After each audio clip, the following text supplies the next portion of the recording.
Before we get into the big debate tonight, let me take you through some of the highlights of the day. Prime Minister Narendra Modi chaired a high-level meeting today to review the preparedness of India's Gaganyaan mission. He also outlined the future of India's space exploration endeavours. The Prime Minister directed that India should now aim for new and ambitious goals, including setting up the Indian space station by 2035 and sending the first Indian to space by 2040. Prime Minister Modi inaugurated the third edition of the Global Maritime India Summit in Mumbai today via video conferencing. The summit will discuss and deliberate key issues as far as maritime sector is concerned. Prime Minister Modi also launched maritime projects worth 23,000 crore rupees that are aligned with the Amrit Kal vision of this government 2047. He also laid out the vision for the blue economy. It outlines strategic initiatives aimed at enhancing port facilities, promoting sustainable practices and facilitating international collaboration. The Chhatrapati Sambhajinagar District Administration has issued over 1 lakh golden cards under the Ayushman Bharat health insurance scheme in just the last 10 days. The district administration reveals that they have achieved the 50% target now. The target set is 5.7 lakh beneficiaries, out of which 2.35 have already been handed over these cards. Now, let's take you through the big diplomacy debate here on The Right Stand.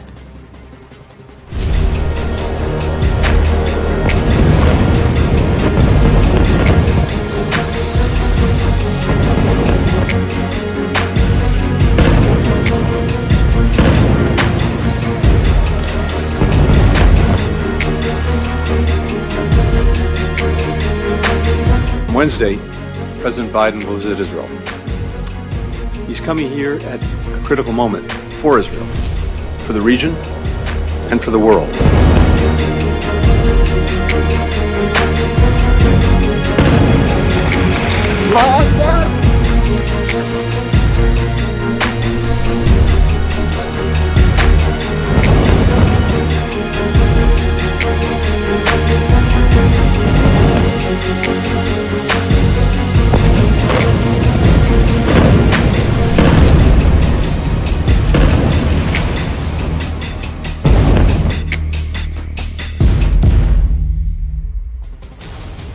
Now, in Israel's war against Hamas and terror, we've seen many turning points in the last 10 days. Today is 11th day of the conflict. Some of them on the battlefield, while some others took place in the wings.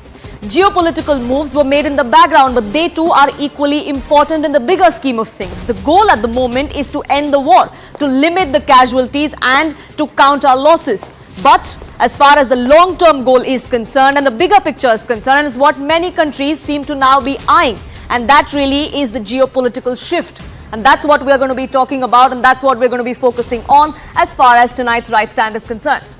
World leaders are making a beeline to the conflict zone, stressing on their support for Israel. Anthony Blinken returned to Israel to take stock. Secretary of Defense of the United States, Lloyd Austin, was in Tel Aviv not too long ago, and tomorrow the US President himself is going to be there. On the other side, you have a new coalition that seems to be taking shape, or let me put it this way, an old coalition that is opening up a new front. Russian President Vladimir Putin flew to Beijing this morning to meet his strongest, most crucial ally, as he says, the Chinese President Xi Jinping. Bonded by a no-limits partnership that they signed just last year, both leaders are hoping to make most of the war in West Asia. Perhaps that's why, despite years of favorable foreign policy towards Israel, now we see both Beijing and Moscow openly be hostile to Israel. Before we get into the geopolitical ramifications, let me first get you a sense of what really the war looks like today. Today is day 11, and here's what the status of the conflict is. The war rages. Israel is bombarding the northern Gaza Strip. 6 top Hamas operatives have already been killed in the strike. Just a few hours ago, in fact, we also gathered that the commander of the Central Brigade of Hamas was also killed in an Israeli airstrike. The airstrikes are targeting Hezbollah targets on the Lebanon border as well. So it's both fronts really that the war is currently on, both the southern and the northern border. As far as Hamas is concerned, nearly 200 have been held captive in Gaza, is what the Israeli Air Defense Forces have been confirming to us. But that's not all, because the human impact of this is really large. We've seen people being displaced, we've seen loss of lives and casualties that are only going up with each passing day. In Israel, over 1,400 people have been killed, over 3,500 are injured. As far as Gaza Strip is concerned, over 2,800 have been killed. Over 10,000 have been wounded. Many have been evacuated, but unfortunately some not in time. As far as West Bank is concerned, 57 have been killed at last count. Over 1,200 have been injured.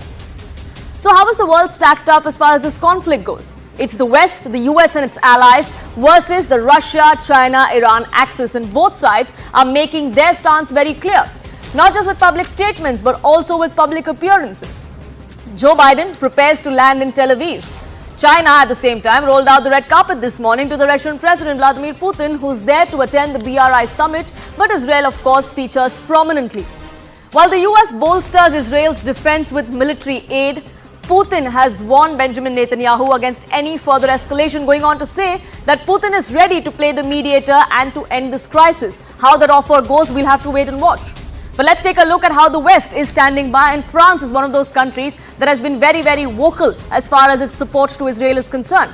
Reports suggest French President Emmanuel Macron could be flying to Israel soon to show solidarity.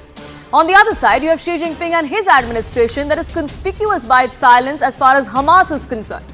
In fact, the special envoy of China to the Middle East is going to be in the region this week. He is going to be not just in the Middle East, he's going to be talking of a lot of issues as far as China and its ambitions in West Asia are concerned. Now, Israel is preparing for a complete onslaught on Gaza. The ground offensive is being prepared. German Chancellor Olaf Scholz, in fact, has set foot in Tel Aviv just a few minutes ago. On the other side, in the wake of this ground offensive, Iran has shot off a warning to Israel. While Olaf Scholz maintained that it's important for him to address the practical questions and prevent an escalation in Europe, Iran has come out and slammed Israel for its crimes against Palestinians that reside in Gaza. There is a lot at stake, though, as far as both Xi Jinping and Vladimir Putin go. Both of them are, unfortunately, by their own mistakes, hobbled in their own crisis. Many of which we now believe is why they are sensing an opportunity in this conflict that comes in from West Asia. The renewed American focus on the Israel-Hamas conflict is seen as a blessing by many. That's what analysts believe, that as far as China and Russia are concerned, they sense an opportunity. Why? Because America is being hard-pressed on multiple fronts. It opens the door for this axis, for this anti-West coalition to shape the narrative. Putin and Xi meet at the same time as US President Joe Biden, like I mentioned, is traveling to Israel. The Beijing meeting is expected to emphasize their shared vision for a new world order which no longer is dominated by the United States or its allies. Both Beijing and Moscow have criticized Israel's action and called for a ceasefire. It comes as no surprise that in the first response to this conflict, Vladimir Putin in fact came out and blamed the United States and its failure of its West Asia policy. That's the kind of narrative that both the countries want to shape. Now, it's been almost 2 years since the Ukraine war. Putin is feeling the heat even now as far as sanctions are concerned. Even his travel is extremely limited. Many believe that Israel-Hamas conflict gives Putin the chance to shift the spotlight away from the Ukraine war. He's also looking for support for the conflict which he finds in China. China, meanwhile, needs the Arab world for several reasons. One being the country's dependence on West Asia for its oil. Maintaining friendly ties with the Islamic world entails support to the Palestinians, which is also why we've perhaps seen that shift, or why we haven't heard one word from anyone within the Chinese administration as far as Hamas and its terror is concerned. Analysts also believe that China is trying to offset concerns in the Islamic countries about its treatment of Uyghur Muslims in the Xinjiang province. So this way, while lending support to Palestine and the Palestinians, perhaps Beijing believes that they can try and take the spotlight off the Xinjiang province and the Uyghur Muslims there. Beijing's one big goal is also to extend its influence in the West Asia region because of the Belt and Road Initiative that's at stake, given at a time when the economy in China is feeling the heat. Both China and Russia have their eye on expanding into the Middle East in other capacities as well. As far as BRICS is concerned, as far as the SCO goes, they want to cultivate countries in the region, and what better opportunity is perhaps what both of them believe. The ongoing Israel-Hamas conflict could potentially impact the India-Middle East-Europe Economic Corridor project as well. Let me tell you why. Now, this is a project that was signed just a few months ago during the G20 summit here in India. As far as ports in Israel are concerned, this is what at stake. Those are the 5 ports where this project is expected to be. They are very, very critical for this project, and as far as the conflict continues there, the talk of this is going to be limited. Arab nations backing Gaza and against Israel strikes is also something that India wants to be on its side. How that fits into this entire scheme of things needs to be looked into. It's difficult to build trust between Israel and Arab nations at the moment because many of them have come out and not defended Israel as far as its onslaught against a terror group like Hamas is concerned. Hamas's support from the Iranian side, Iran actually wanting to talk about retribution as far as Palestine goes. That may divide the Middle East as well, and the trade route could unfortunately come in the way of that. That's a worry many are now raising. China, on the other hand, prepares for the Belt and Road Summit in the shadow of this war. Lot is at stake for Beijing as well. Like I said, their economy is on shaky grounds, which is why the Belt and Road Initiative and its progress is extremely important to China. Russia, China, Central Asia, West Asia is one of the routes that the BRI plans that it envisages. If Israel conflict rages and it drags on like we've seen the Russia-Ukraine war, it will impact the BRI project. Middle East nations like Turkey have shown interest in BRI. China also aims to mainstream the Taliban through this project. So there's multiple reasons why it is important for China and Russia to try and keep this narrative up of what we're seeing in the Midwest, what we're seeing in West Asia is all because of United States, its allies and its failed policy. They've used it as per their convenience is an argument many who back China and Russia make. So what are these war games that we're now seeing? One bloc versus another in the shadows of the conflict that plays out on ground. Are these war games being played to try and shift balance? And if yes, will they be successful? That's the big debate tonight. Hello, Moto.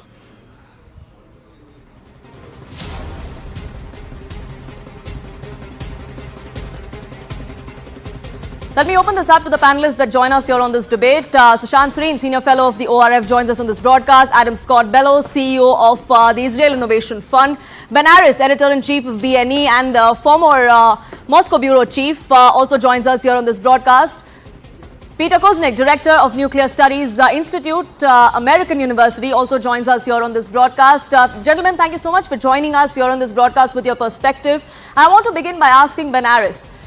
We've seen Vladimir Putin this morning land in China. We've seen the kind of relationship that the two of them share. It's a no-limits partnership, as they've put it not too long ago. Are they sensing an opportunity for their own good as far as the Israel-Hamas war is concerned? I think certainly the war that's broken out in the Middle East around Israel is an opportunity, particularly for Russia, simply because it distracts the world's attention from the fight in Ukraine. And in recent months, we've seen that some Ukrainian fatigue building up here. The war's been dragging on for nearly 2 years now, and the Ukrainians are under pressure. They're running out of ammo, they're running out of money. There was a problem trying to get the last funding package through Congress, and so that got frozen. And so they're under a lot of pressure. And Zelensky's strategy has been to keep his war on the front page. And he's done that very successfully. He's emerged something as a hero, as an iconic figure, a wartime resistor. But that's stopped now. It's the focus switches to the Middle East. And that's going to be a big problem. And I think Putin, he doesn't have to do much here. That Lavrov, the foreign minister, has come out immediately to say that there should be a ceasefire. And moreover, they've been saying, like, all the rules that you've been saying that we've been breaking, you know, the Israelis have been breaking, disproportionate force, targeting civilian buildings, lots of civilian casualties. And so all of that's making the West look a bit hypocritical. And Lavrov has been playing for that. And moreover, Russia has been investing into the Middle East heavily in recent years to build up its relations there. And it's in a fairly unique position where it's friends with, you know, Tehran and Syria at the same time, and the Saudis. It's a member of OPEC now, which it hasn't been for a while. And so it's got a lot at stake here. And it's the Arab nations, I think, are looking to it as seeing as a real player in the region, whereas at the same time, the American influence in the Middle East has dwindled to some extent ever since it became an oil exporter itself. Although, of course, it remains heavily invested into Israel. And that's the nub of it, that I think the Russians are going to be playing on that, their relations with the other countries in the region to push through their advantage and to hopefully distract everyone from the war in Ukraine.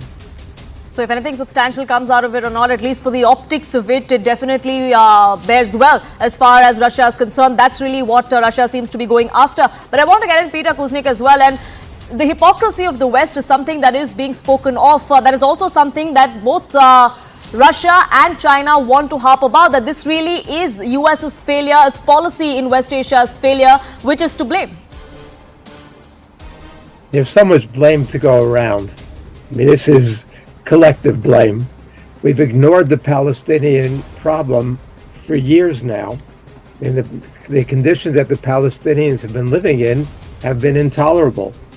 And the kind of discrimination, the oppression breeds hatred. And we're seeing the results of that hatred. The United States has not put pressure on Israel to resolve the Palestinian problem. We're further away from a two-state solution now than we've been in years. And the Netanyahu government has encouraged the settlers in the West Bank. And part of the failure of security was his shifting the troops away from the Gaza border to the West Bank in order to protect those settlers. So, and that does not in any way justify Hamas. What Hamas did was barbaric. This cannot be condoned by anybody.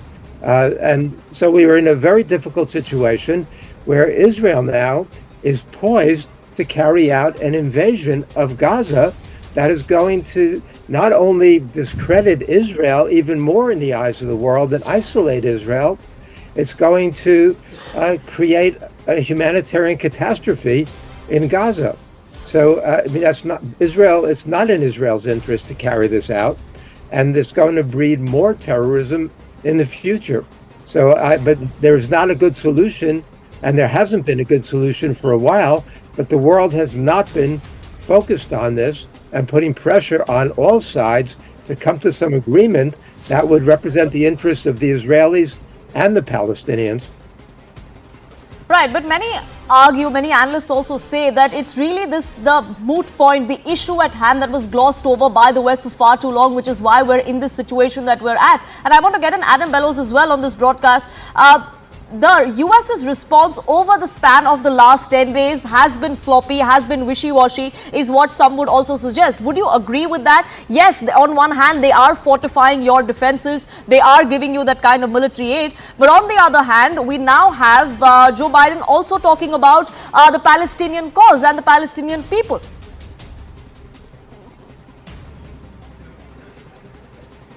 Adam Scott Bellos? I believe you've muted yourself, sir. If you could just go ahead. I'm so sorry. Yes. I really enjoyed the left-wing talking points and throwing the majority of the start of this conflict on Israel. But we'll go back to that in a second. We can handle the American foreign policy.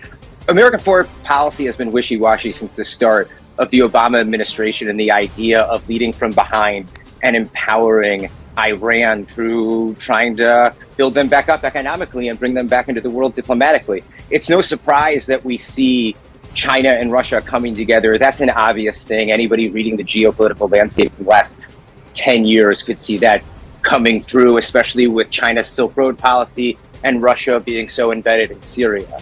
But the most important thing right now is the American stance and NATO's response and the countries that are involved in the Abraham Accords, which is basically the new NATO of the Middle East. So let's just be completely honest here.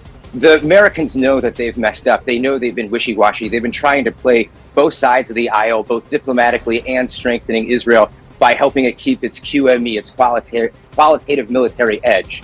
It's very important for us to understand that this new axis of evil, China, Russia, and Iran, are the three greatest human rights violators of the 21st century. So when we're talking about who this war is against, in terms of the sides, you're looking at Europe, America, and the Abraham Accords countries. So I don't really see how nitpicking things of the past, and not only that, the failed foreign policy of trying to create a two-state solution and forcing a Western version of peacemaking in the Middle East gets us anywhere. It's been very clear that the only way to make peace in the Middle East is through strength, and it is from Israel having the qualitative military edge that it is allowed to build over the last 75 years because of its relationships with the Western world, that it's been able to at least defend itself as well as it has been and develop things like the Iron Dome. So to be honest, if you look at what is going on with China right now and Russia, it is a complete response to try to discredit American and Western efforts to create legitimate peace. Look at what China and Russia are saying right now. They're talking about a two-state solution constantly, but everybody knows that China and Russia would never conduct any type of peace treaties on their own territory like that. They would never agree to split anything because everybody knows that that's not actually how you make peace. You have to make peace with your enemies. You don't make peace with your friends. I truly do think it's a huge disappointment for us to be trying to explain Palestinian frustration as a result of the barbary that we've seen 11 days ago. The majority of the Palestinian people want to have peace with Israel. They want to be able to put food on the table. So I really do think that, let's just be honest, the new axis of evil, just like World War II, is being formed. It's with the three greatest human rights violators of the last century, if not before. And the reality is what the reality is. It doesn't take that much to understand this, in my opinion. It's very clear. And Sushant Sareen, like Mr. Bellos, many would also suggest that it's hypocritical that China and Russia, of all the countries, want to play the peacemaker as far as this is concerned. We have both those leaders coming out and try and make an offer of negotiating peace. We had a similar offer come to the fore from the Chinese side and from Xi Jinping during the Ukraine-Russia war. And we've seen where that has gone and what has come out of it. So Poonam, I don't want to be cynical. I know I'll sound cynical, but this is realism. All foreign policy is hypocritical. And I think the Russians and Chinese are doing the right thing. The problem is that the West has forgotten that foreign policy is based on hypocrisy. You might be espousing a higher ideal, but then you have to deal with the world as it is. And has the West started dealing with the world as it is? Quite to the contrary. When they were dealing with the world, the way the world was, the West was the undisputed leader. Today, who takes the West seriously, really? Let's come down to it. Yeah, it's probably still the most powerful entity, but who takes it so seriously anymore? Somebody was just saying that put pressure on all sides. Which side? Which is the protagonist out here? One is the state of Israel, which is literally fighting for its survival. The other is Hamas. You think you can put pressure on Hamas? That's like saying put pressure on Al-Qaeda or put pressure on ISIS. There is no, that's a death cult you are dealing with. Put pressure on Hezbollah. Best of luck with that. You can't do that, right? Two-state solution. It's been debated. It's been tried. And all the fault a lot of fault does lie with Israel, but a lot of fault also lies with the Palestinian negotiators. When they were getting deals, they wanted much more than what was on the table, and what was on the table, they could have gone with it and then maybe, moved ahead and sought something more. That would have reassured Israel. It would have probably brought in a greater amount of peace out there. Then you have the problem with when American foreign policy is based not on realism but on virtue signaling. They literally ignored the Middle East. They thought Middle East was no longer important because the great big challenge was now going to be China. Then they got involved in a needless war in Ukraine because they pushed the Russians. And I know a lot of people will push back against me, but you unnecessarily provoked the Russians. You created a situation where the Russians did what they did in Ukraine, and I'm certainly not a defender of the Russians and what they did, but that's the way it happened. They moved in out there and you were constantly needling them needlessly when you knew that your big challenge was from China. But on China, you had starry-eyed notions that, they will ultimately become a country like us. I don't know where that thinking was coming from, but that is what the thinking was until they got a rude awakening. Now they are saying that we want to fight against China and it's going to be a global competition because, like it or not, China is a global power. And what you did was that a very critical area of geopolitics, which is the Middle East, you took your eyes off the ball. Okay, maybe MBS did what he did. Did you need to go after him the way you went after him? Middle East is a nasty place, right? You have to learn to deal with things. Sure. You went after him. You've ruined your relationship with Saudi Arabia. You ruined your relationship with Saudi Arabia also when you started reaching out to Iran without giving the necessary guarantees to Saudi Arabia. The Chinese saw a vacuum of sorts developing and they started moving in. They've become a player in the Middle East. The Russians moved in when all hell broke loose in Syria. They have become, their global footprint has extended to the Middle East much more than what it was in the past. So I think to some extent it is it's a combination of bad policies, it's a combination of virtue signaling, and then it's a combination of how the West is handling problems on its own streets. Now the Western governments, for example, might say whatever they are saying, and I think they're right when they support Israel, its right to survival, and they are unequivocal in condemning what has happened in Israel, right? Yes. And to some extent Israel is justified, because how else do you clean this up? You can't say that, look, there is going to be casualty. Of course there will be, but what is the choice before Israel? That you let Hamas stay intact? No, that's not a choice before them. But there are no good choices for them. But the problem is that the governments might say what they will, but they have a problem on their own streets. Their own universities have gone so woke that they're actually using the Palestine, the support for Palestine or a two-state solution, to actually, in a sense, justify what Hamas did. And this is happening on streets of Western countries, and there is nothing they can do about it. So I wonder whether the West really has got its act together. I don't know. I'm kind of skeptical about how they're going to be able to manage this. And Peter Kuznick, we've Sushant Suri was also pointing out what happened last Saturday, what the kind of terror that was unleashed. It's terror. There are no two ways of looking at it, which is also why we've seen the West come out and say that Israel has the right to defend itself. But then we also had a cautionary tale coming in from Joe Biden a few days ago, saying it would be a big mistake if Israel decides to go ahead and occupy Gaza in the long term. So there's a lot of missteps perhaps in the past that are leading to changes in the kind of stance the United States is taking. But is this sending a mixed signal, something that perhaps would set the stage for a bigger crisis in the future?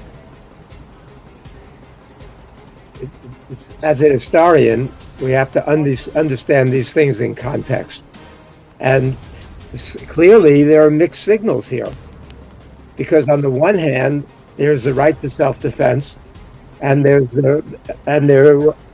1,400 Israelis were murdered callously, brutally by Hamas. But then we saw, for example, with the U.S. response to 9/11, the U.S. lashed out in anger and outrage and moral indignation, but it lashed out stupidly. It was not in the U.S. interest or the world's interest. And the U.S. diminished its stature, its influence, and created a situation in which hundreds of thousands, perhaps more than a million people were killed and achieved next to nothing in the process. I don't want to see Israel make the same kind of mistake right now. Sure. And I think it's that ridiculous. You it's ridiculous, but to you it's ridiculous, but to the people in the world it's not ridiculous. You're comparing the response, the Israeli response, to 1,300 people killed in the streets and 40 babies being beheaded on our territory, okay, to the response of 9/11? Are you serious right now? Do you not realize the difference of restraint that we have had compared to that?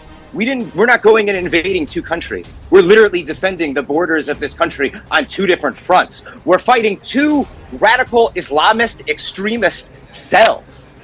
How is this any different from ISIS? Just explain that to me. I don't even know what there is to defend. It's not. This has nothing to do with Palestinian national resistance. You are creating excuse me. Wait, excuse narrative. me. Excuse I am me. not I'm sorry. No. I I'm sorry. Hamas. The only reason why we are in this conflict right now is because radical Islam has embedded itself into the Palestinian national resistance movement for almost 100 years. And every time it expresses itself in violence, it has set the Palestinian people back. It has nothing to do with the conditions. It started way before 1948. It started way before the occupation. This has been something that has been nurtured and grown by the world. Okay, and by supporting things like UNRWA that have been teaching and radicalizing generations of Palestinians, of young Palestinians. It is absolutely ridiculous to ever make that type of comparison. And now, excuse me, I'm not done. I'm sorry. I'm sorry. I'm not done. Okay, it is absolutely ridiculous to make that comparison. And not only that, okay, the idea that we are not doing right now, that the Israeli army is not doing every single thing they can to prevent a humanitarian crisis in Gaza right now, considering that they have asked over 1 million people to relocate or leave, and Egypt has closed their side of the border, not letting them into Sinai. In addition to that, we know for a fact from intelligence reports that Hamas is preventing a majority of the civilians from leaving. Do not ever equate human value or human rights to the way that we treat life versus the way that Hamas or any other radical Islamic terror cell has ever shown to treat human life. It is absolutely ridiculous. It is completely absurd, and it is totally immoral. You could say that I apologize, but I can't believe that you would even begin to start this type of comparison into how our government is going to, our army, our country right now is going to be diminished in the world if we send a ground invasion. We don't want to send a ground invasion. We don't want to endanger the lives of Israeli troops. We do not want that at all. We want to be able to aerial bombard Gaza and have as many civilians leave the Gaza Strip as possible. So it is absolutely ridiculous to create some type of moral equivalence even to begin with, or as if the IDF has not completely acted with restraint, given Israel's capabilities and the fact that we have not leveled the Gaza Strip once since 2005, since the very first rocket was fired. I'm sorry. But we operate very differently in the Middle East compared to the United States of America. We've been trying to tell the United States of America how to act. There's a reason why Netanyahu had to come to Congress and give that speech to tell people not to go into the Iranian nuclear deal, to the JCPOA. It's what gave birth to the Abraham Accords. It was what was being put in place to prevent exactly what we are in now. And would these mistakes be repeated? That's really what the big argument is. Are we now seeing one bloc versus the other, and in a bid to outdo the other or espousing the dream to do that, are we pushing both Israel and everybody else around them, the Middle East, into that kind of vacuum that has created this crisis in the first place? But Peter Kuznick, you were making a point. Go ahead. I have two other panelists waiting as well. Quick 30-second rebuttal, sir. Adam and I see the world very, very differently. And I think that what Israel's doing is a mistake for Israel, a mistake for the Palestinians, and it's going to pay a big price. I don't want to see that happen. I want to see this resolved peacefully if it's at all possible. I hate Hamas. I want to see Hamas eliminated from the leadership there. They're not in the interests of the Palestinian people, certainly not in the interests of Gaza. But I think what Israel is on the doorstep of doing now is not in the interests of anybody. And Adam says they're being so careful with the bombing. That's not the way the world sees it. Sure. The world sees it as a humanitarian crisis already. Sure. But not only that, they've dropped more bombs. The Israelis have dropped more bombs in 10 days than the U.S. did on Afghanistan in the height of the bombing in Afghanistan. And they've been already 3,000 civilians dead there, babies dead there. So I'm not sure if that's the right comparison to make, and let's not really derail what we're talking about here. But as far as the Western policy is concerned and Israel's right to defend is concerned, the West has unequivocally come out and defended that. But I want to get in Ben Aris and Sushant Sareen as well before I wrap this up. Ben Aris, I want to ask you this. Russia now espouses, along with China and all its other friends and allies, to try and shift the narrative of how this is a failure of the US and its allies. Is that dream, is that vision easier said than done? Putin has been working very hard to sell what he sees as a multipolar world as opposed to the unipolar, whereby that's led by the Americans. And I think in this year, in the last rounds of the BRIC expansion and then the G20, we've seen that a lot of people in the global south, while they don't necessarily subscribe to Putin's view of a conflict, they do feel that they're the underdogs and they want to step up and have their voice said. India did a very good job at the G20, bringing in the Africans, and the amount of support that Russia has found in Africa and the Middle East as well has been remarkable. And so we're seeing here, I think, more of the same, in so much as Putin and Xi Jinping are sort of kept out of this, but they're trying to be seen as peacemakers. But they're playing not just the West here, they're playing to the global South, to be seen as like the sensible people that you can go to when you have a problem like this. And so in that sense, they'll get a lot of capital out of this amongst the audience that they're playing to, the global South. Sure. So, Shansarin, then should India be wary of these two blocs that are forming and the kind of geopolitical changes that we're seeing, or at least that these parties are attempting to see? Of course, we need to be very wary, and I think we are also going to get caught in between both these blocs because our interests lie with the West, but we also have interests with Russia, for example. Not, I wouldn't say so much with the Chinese. We have more of a threat with the Chinese, but certainly with Russia. And it's certainly not in India's interest to see the Russia-China axis become stronger. In fact, that is one of the reasons why we want to keep up with Russia, because it creates a problem in our region. But I think, Poonam, it's very important to push back a little bit against what Professor Kuznick was saying. Look, the strategic myopia of the West is astounding, right? They suddenly declared that the war on terror is over, as though terrorism was a thing of the past, and that now the war is only going to be with China and, the big wars. Of course, the big contestation is going to be there. That is certainly a case. But that does not mean that these smaller theaters are all gone. That all these bad guys running around with guns in the entire sub-Saharan Africa or in the Middle East or even in South Asia have suddenly disappeared and suddenly become nice guys who do nothing but read religious texts. That's not the case. Yeah. These are cold-blooded killers. But when the United States went into Afghanistan, that was the right thing to do.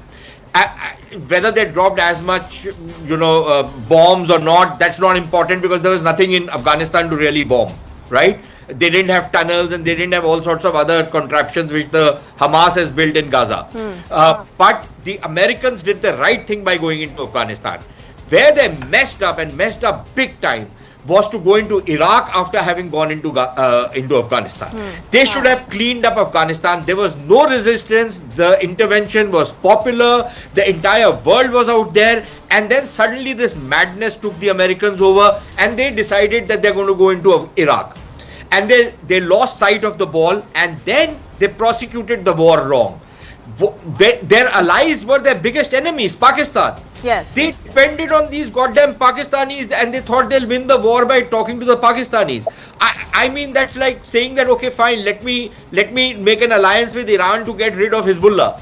Good luck with that. That's not going to happen, right? So it's this kind of strategic myopia. And what I always say about the West, that their scholarship is great, but they have learned nothing.